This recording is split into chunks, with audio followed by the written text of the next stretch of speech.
आणि second thing that I want you to do त्याची स्वॉट अनालिसिस. कोणी शब्द ऐकला याच्या आधी? स्वॉट analysis. SWOT. Anybody? Girls, boys?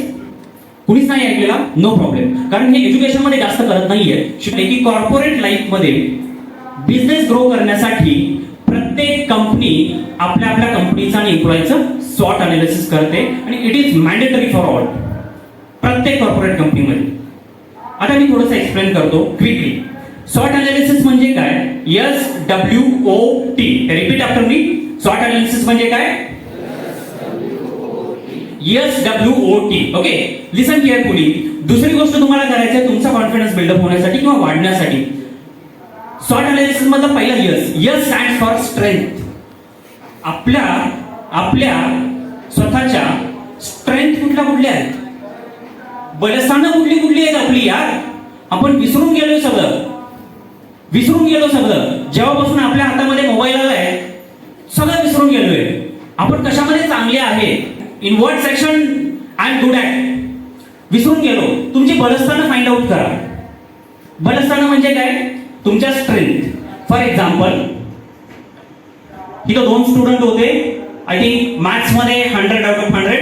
I think Sahil, your name, if I am not wrong. Yes, 100 out of 100. ज्या अर्थी 100 पैकी 100 आउट ऑफ मार्क्स आपल्याला मिळतात त्या अर्थी त्या विद्यार्थ्याचं मॅथ्स तो सब्जेक्ट चांगला आहे.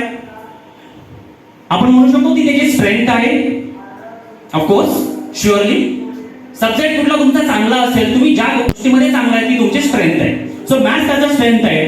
काही स्टुडंटचा असं असेल बायोलॉजी चांगली असेल, काही स्टुडंट केमिस्ट्रीमध्ये चांगले असतील, रिएक्शन पटापट लक्षात राहतात आणि ते ग्रास्प होतात, समजतात. सो ती तुमची वैयक्तिक स्ट्रेंथ आहे, इंडिव्हिज्युअल स्ट्रेंथ आहे. Write it down, find out. अशा कितीतरी स्ट्रेंथ, कितीतरी बलस्थानं आपली प्रत्येकाची स्वतःची असतातच 100%. भले ती एज्युकेशन मध्ये नसतील, शाळेमध्ये अभ्यासामध्ये नसतील, पण अपार्ट फ्रॉम द येस और नो सगळेजण मान हलवतात असतात. तुम्हाला माहिती आहे, तुम्ही ऍग्री करताय, पण कधी विचार आपण त्याच्याबद्दल केलेला नसतो. That is the reality. आणि हे समजतं कधी? ज्यावेळेला आपण एकमेकाशी असा कधीतरी संवादाने कोणीतरी गाईड करतं त्यावेळेला. सो ते करा. त्याच्यानंतर भले तुम्ही रनिंग मध्ये चांगले असाल, स्ट्रेंथ म्हणू शकता, बऱ्याच गोष्टी आहेत. दुसरी गोष्ट काय करायची? दुसरा कोणता अल्फाबेट होतं स्वॉट अनालिसिस मधलं? W stands for weaknesses.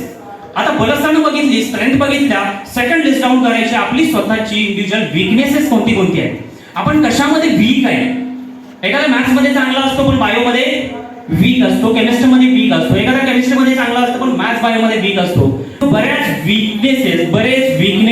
Weak points आपल्यामध्ये असतात. जसं मी मगाशी म्हटलं की आपण कम्युनिकेट करायला लॅक ऑफ कॉन्फिडन्स असतो, घाबरतो. So lack of communication is your weakness असं आपण म्हणू शकतो. ठीक आहे, अशा बऱ्याच गोष्टी तुम्हाला सापडतील, ती लिस्ट डाऊन करा. Third, what is third alphabet? SWO. Right. So O stands for opportunities. आपल्या आयुष्यामध्ये किती अपॉर्च्युनिटीज आहेत?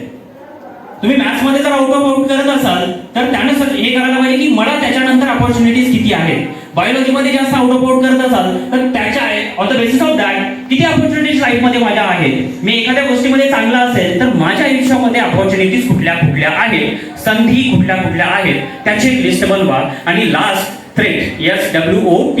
थ्रेट्स म्हणजे काय? संभाव्य धोके. संभाव्य धोके म्हणजे मी कनेक्ट करतो मगाशी जे सरांनी सांगितलं होतं की ग्लोबली असेल किंवा इतक्याच आपलं माझं गाव हे ते ह्याच्यामध्ये आपण मर्यादित न राहता थिंक ग्लोबली म्हणजे काय? हे संभाव्य धोक्यांच्या मध्ये मोडतं. 5 वर्षामध्ये काय ट्रेंड बदलेल हे आपल्याला माहिती नाही. फ्युचर ओरिएंटेड थिंकिंग आपलं ठेवायला लागेल. I am talking to each one of you. Future oriented thinking आपल्याला ठेवायला लागेल. आणि हे सगळं केल्यानंतर हे अनालिसिस अगदी कागद पेन घेऊन करायचं. आणि I can promise you guys, ज्या वेळेला ही लिस्ट 2 लिस्ट तुम्ही वाचता, तुमच्या लक्षात येतं की मी कशामध्ये चांगला आहे, मी कशामध्ये कमी आहे, माझ्याकडे कुठली बलस्थानं आहेत. ह्या सगळ्या गोष्टी ज्या वेळेला तुमच्या लक्षात येतात ना, त्यावेळेला तुमच्या मनाला एक वेगळीच उभारणी मिळते. तुमचा कॉन्फिडन्स इथून इथं गेलेला असेल. आय कॅन प्रॉमिस यू 100% मी माझ्या आयुष्यामध्ये केलं म्हणून मी तुम्हाला कॉन्फिडंटली सांगू शकतो. आणि समजा कसं असतं काही माहिती आहे का, आपल्या आयुष्यामध्ये खूप सारे यशाचे प्रसंग असतात, पण आपण उगाच न्यूनगंडाच्या सागरामध्ये गटांगळ्या खात बसतो.